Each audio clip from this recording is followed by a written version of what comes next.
tayo sa paggunita ng undas ng mga kapuso natin sa Mandawi City. May ulat on the spot si Nico Sereno ng GMA Regional TV. Nico?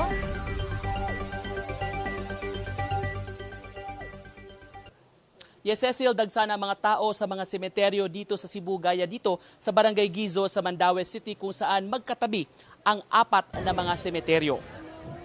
Papasok pa lang dito sa Barangay Gizo, isinara na ang bahagi ng kalsada papunta sa apat na malalaking semeteryo.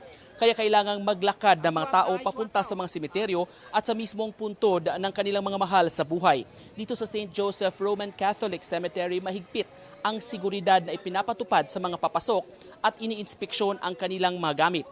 Umaga pa lang pero may na-confiscate ng mga gamit panlinis ng puntod at mga matutulis na bagay gaya ng gunting, paleta at lagari. Maging mapintura ipinagbabawal na rin ngayong araw at bukas dahil daw sa dami ng tao. Sa loob naman ng sementeryo, naabutan natin na nag-inspeksyon ang mga kawani ng Bureau of Fire. Maliban sa mga exit areas, sinusuri nila ang linya ng mga pailaw sa mga nicho. Nakagawian na kasi ng mga Cebuano na magpapalagay ng bumbilya sa puntod ng kanilang mga mahal sa buhay sa loob ng 2 araw ngayong undas.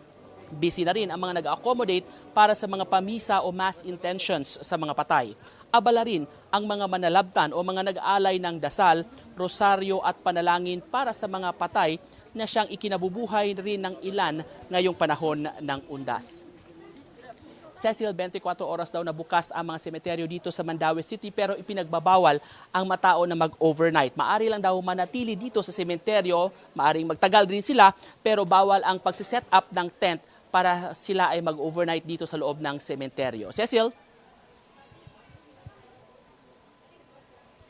Maraming salamat, Nico Sereno ng GMA Regional TV.